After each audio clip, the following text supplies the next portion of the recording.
wir sind wieder zurück. Ich war 3 Tage offline. Nach dem 8 Stunden Armworkout und dem geschrumpften Bizep. Der lacht mich halt aus, Digga. Aber sag mal, hast du da am nächsten Tag nochmal gemessen? Ja, 51. Und? Wirklich? Ja, ich hatte einen Zentimeter mehr. Ohne Scheiß. Real Talk, ja. Also hat es doch funktioniert? Ja, nicht 1 Inch, weil das sind 2,5 Zentimeter. Aber es hat auf jeden Fall... Digga. Dann passiert das auch immer. Das heißt, wir machen jetzt öfter das 8-Hour-Arm-Workout. Also jede Woche wird das implementiert. Und 8 Stunden Back machen wir auch noch. Aber was wir jetzt erst machen, ist Booster anmischen. Denn wir machen heute Brust, Titten. Und ich tue das immer so abschätzen. Ich glaube, das dürften so 6 bis 10 Gramm sein. Bei Meta-X ist das Coole, da ist nicht so viel Koffein auf eine Portion wie beim Vorreiter, dem Meta, weil da haben wir noch andere Wirkstoffe mit drin und dementsprechend ist das Koffein ein bisschen reduziert. Ich feiere es mega in der Off-Season, weil ich dann nicht versuche, den Koffeingehalt maßlos in die Decke zu schießen. Und deswegen so 50 bis 100 Milligramm bringen schon Leistungssteigerung. Was auf jeden Fall auch am Start ist, jedes Mal ist Nitro X. Einfach Pump-Booster, stimulantienfrei und das kann man sich morgens so wie abends scheppern. Ich sag Prost und dann einen dicken Brustpump abholen. War man wieder 3 Tage nicht da. Sieht schon wieder aus wie bei McFit, Alter. Wenn ich die Jungs erwische, deswegen werde ich nie ein Fitnessstudio aufmachen. Ich gar keinen Bock hätte, wie die Leute mit den Sachen umgehen.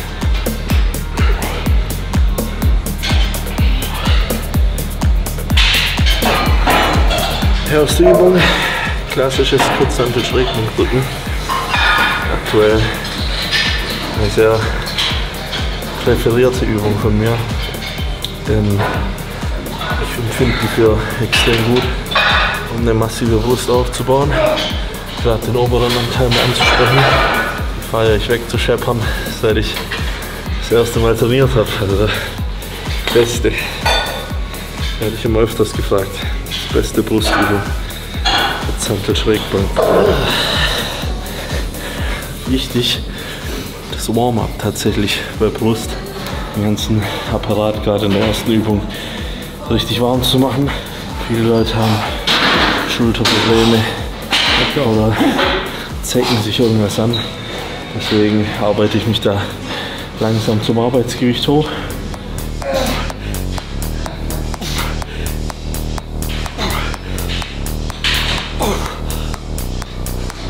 Gut. Wie denn? Ah, gut, komm. 9. Sauber. Solide verzählt, my friend. Waren es wenige? Es waren mehr. Habe ich wirklich erzählt? Du hast dich wirklich erzählt. Wie viel waren es denn? Es waren 11. Bei Leonidas kannst du das machen. Den noch einen Satz zum 70er anheizen. Aber mein Ziel ist maximale Hypertrophie. Und da geht es mir nicht ums Gewicht. Ganz wichtig auch für euch da draußen. Tschüss. Alicia, Schau noch, was jetzt ist ja auch da. Dann machen wir mal einen Post-Workout mit mir, wenn ich nach Hause komme. Okay, muss ich jetzt wieder cool sein. Dann schreibe ich dir, Schatz, kannst du später mal Essen machen für nach dem Training? Das hast du noch nie so geschrieben. Komm, jetzt hau ab. Stellst mir 100 Gramm Reispudding, Punkt. Ja? Ja, du sagst nicht bitte. Wer geht nach einkaufen? Ja, wie immer. Ist ja ganz klar, wer nach einkaufen Ich kann geht. mich nicht daran erinnern, wann Urs Kalitschinski dieses Jahr einmal freiwillig einkaufen. Ja, ich muss Wirklich, du gehst nicht einkaufen? Das ist Frauensache, Alter. Laufen muss mit diesen Kack-Wolwig-Flaschen. Und, ist dein Nacken gewachsen? Ja, also sei mir dankbar. Ich muss sagen, du hast es verstanden, Alter. Respekt. Bis später, passt schon. Komm, 100. Von denen von heute Morgen. Ja, aber nicht in so einer Zementkonsistenz. Ja, so klar, das ist. Alter, ich hab da meinen Löffel drin stecken gelassen und der hat sich keinen Zentimeter bewegt in irgendeine Richtung. Ich hätte jetzt Mitleid. Alicia, wenn die Rice Pudding aufkocht. Let's go.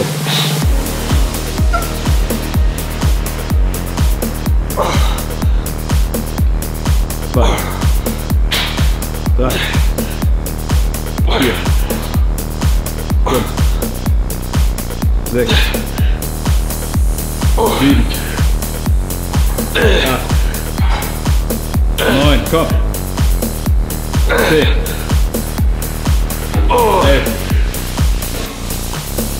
Komm. Gut. 12. Sauerstoffzelt.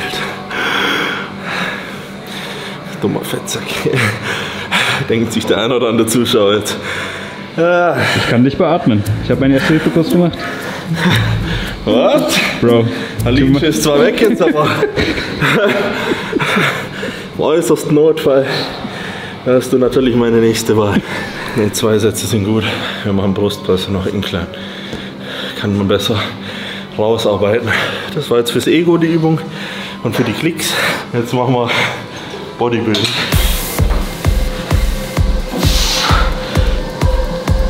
Generell mein Brusttraining halte ich extrem einfach, wie ich schon oft erwähnt habe.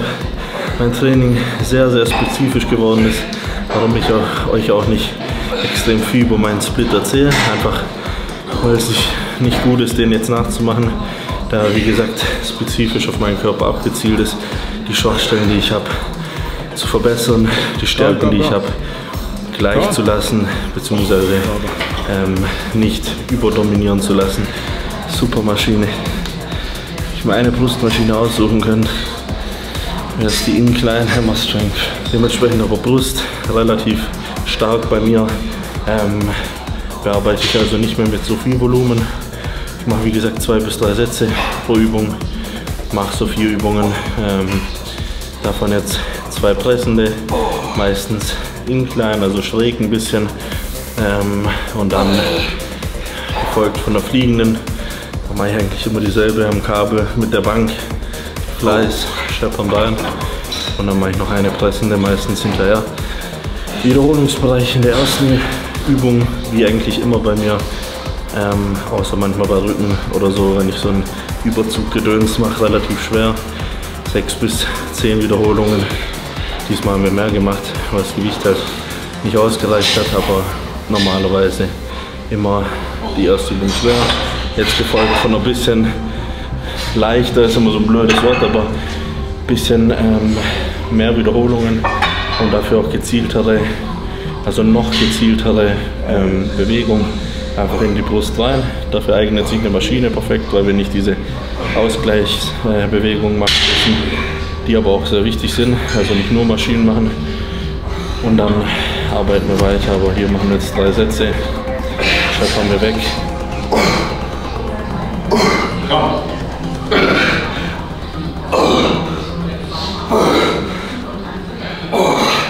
Dropsatz zum Schluss? Ja. Warum? Hast du dich spontan entschieden oder war der geplant? Der war spontan, so wie fast alles in meinem Leben.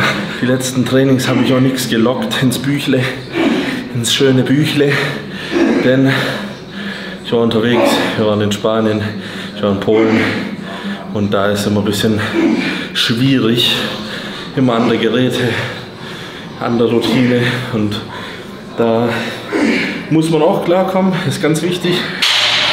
Gerade vielen Profis gebe ich immer diesen Rat, wenn die mich fragen, weil ich ja extrem viel unterwegs bin und es gerne mache, da mit anderen Leuten zu trainieren und so. Man muss ein bisschen frei werden, was das angeht, weil oft hindert man sich mit seiner eigenen Progression, indem man in seinem eigenen Film so tief drin ist, dass man nicht mal was anderes probiert, was anderes an sich ranlässt. Wenn man an einen Tag gekommen ist, wo man zu einem Wettkampf reisen muss, dann zerspeltert es bei den meisten und die kriegen Moralschaden, weil die nicht in ihrem Umfeld sind. Und deswegen mache ich das gerne, mache ich das immer öfters und lerne sozusagen mit diesem Profileben klarzukommen.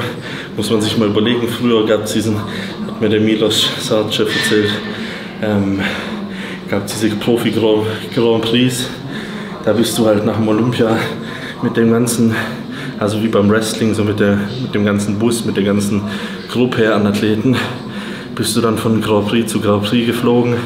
Das war dann in Frankreich, Deutschland, England, Spanien und dann hast du da noch deine 5, 6, 7 Wettkämpfe gemacht.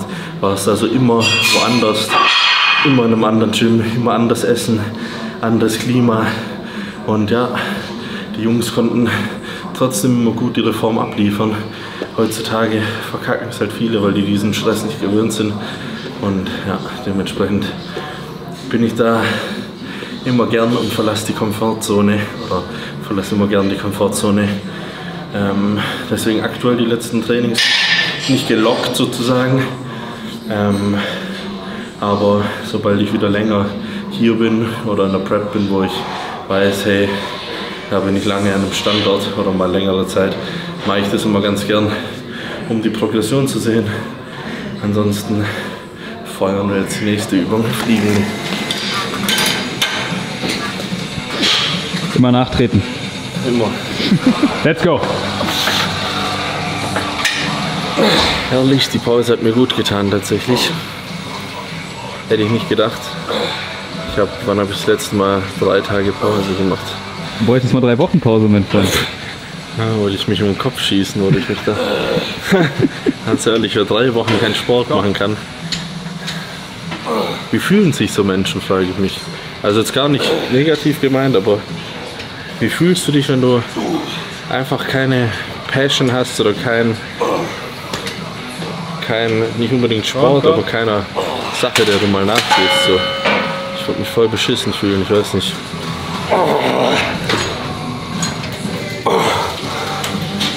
Ich habe schon mal gesagt, mich ist total verschickt, einfach diese Off-Season zu haben, die so lange ist.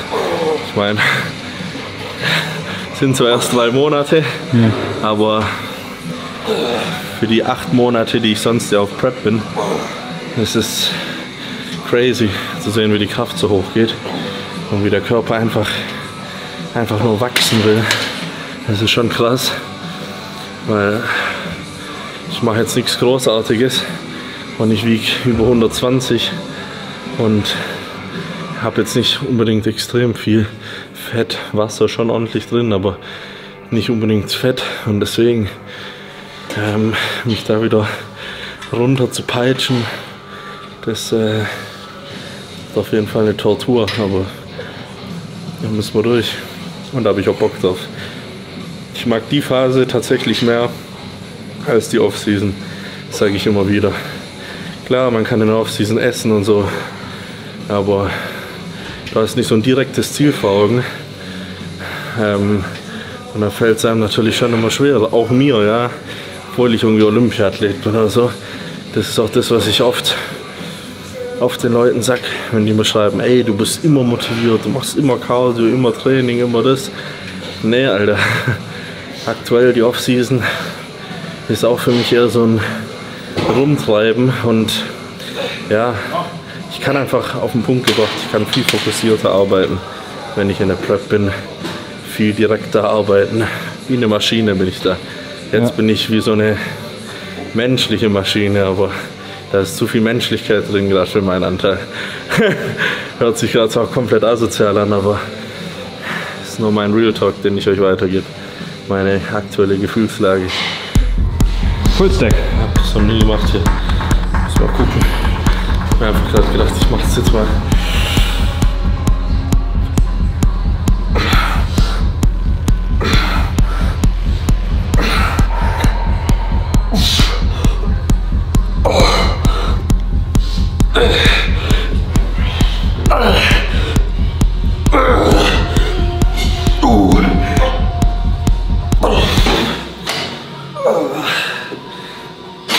Das war schon ein bisschen zu schwer.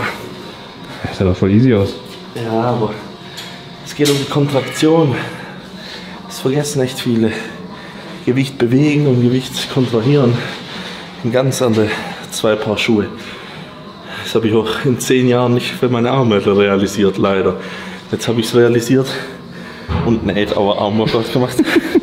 Und sie wachsen. Nee, aber Real Talk, Gewicht bewegen, Alter, das ist scheiß drauf. Du musst es gut bewegen, kontrolliert bewegen. Deswegen hier an alle ego-behafteten Leute. Urs hat das Gewicht zurückgesteckt.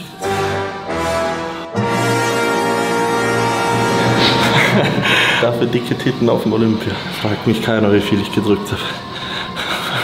Ich werde dich fragen. Ja, nach dem Free Judging erste Frage. Was hast du gedrückt, du Wichser?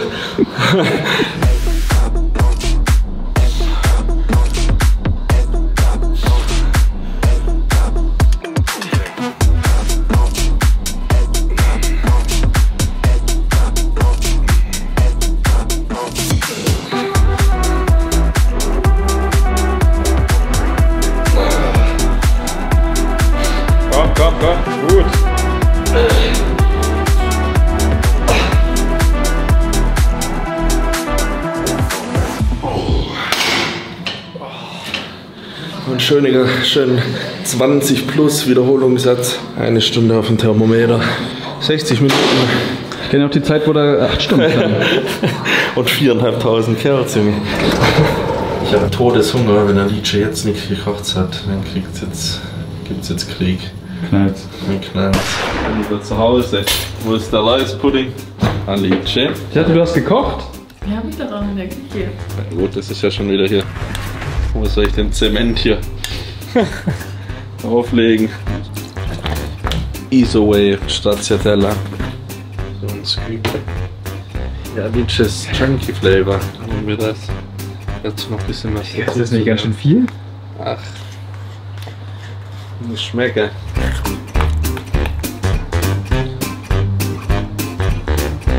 Ich lasse ihn schmecken. Und dann geht's raus in den Park, Freunde. Du hast da ein bisschen Shirt an deinem Thunfisch. Also du riechst wie ein Fischgut jetzt. Mach einen Abflug. Ich wollte morgen Shirt aus. frühstücken. Kommt er so her. Jetzt rasieren wir mich, gell? Ja, jetzt machen wir einen Abflug. Komm, zieh das T-Shirt aus, du stinkst gerade wirklich. Da habe ich dir keinen Fischkutter bestellt, sondern... Ja, Zucht drauf, du hast einen Thunfisch auf deinem Shirt. So klein, das ist jetzt zum 3. Mal noch erwähnt. Ja, machst du auch nochmal. Hier, das will die Welt sehen. Schalte das Ding mal in den Sportmodus. Jetzt ist Jamaika. Geht noch. Ich tu lieber rückwärts. Das ist so kacke. So. Alice hat gekocht, gibt Props raus. Ist die beste Frau der Welt. Huhn mit irgendeiner Spezialwürze. Ich weiß nicht, wie die das macht, aber es schmeckt auf jeden Fall ultra geil. Ordentliche Portion Reis, Gemüse unten drin und ein bisschen Ananas dazu. Lass ich mir jetzt schmecken. Und da müssen wir ran. Ich werde hier angefahren, Alter. Hey, guck mal, die bauen diese Dinge auf, Alter, ich wusste gar nicht. What's up? Fine, nice to meet You you. good? Hey. Nice shape, bro. Thanks, man. Thank you so much. So, Muscle up? Muscle up. Sieht eher schlecht aus bei mir. Eher Masse ab.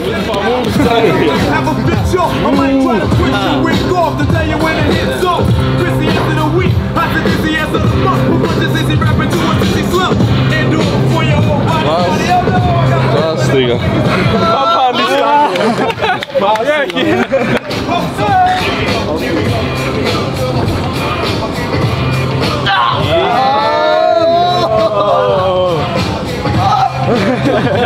kann nicht mehr. Digga, ist zu wild. Ich bin zu fett. Mit 20 Kilo weniger geht. Oh yeah. Hey. Oh. Oha. Gib mir. Juhu, Digga, wie die abgeht. Crazy.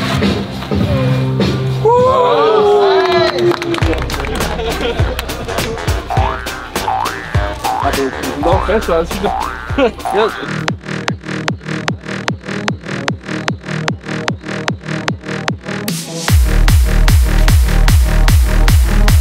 Holy shit, Alter.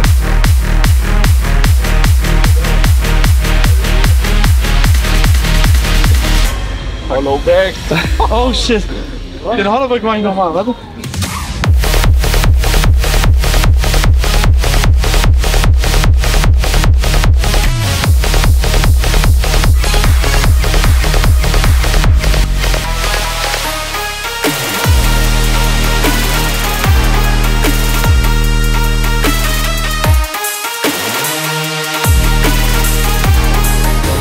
Dir alles, da reißt dir alles ab. Breakdance ist olympisch, gell? Genau, 2024 in ja Paris. Nationalmannschaft, Alter. Germany! Du tust die sogar ausbilden, gell? Genau. Erstmal an. Geil. Groß. Sehr schön. Das hast du drauf, ne? Geil. Sascha, das gut? Ja, der war gut, der war richtig Da macht stabil. der alte Bodybuilder erstmal was vor hier. Der alte Turnlehrer. Da hat sich nichts bewegt, ne? Also Core war richtig stabil. Beine hast du auch gut kontrolliert. Alter, woher musste ich werden? Du wiegst 120 Kilo. Yes. Genau, das könnten wir machen. Ja. Dann würde ich so hochrollen. Easy. First try. First try.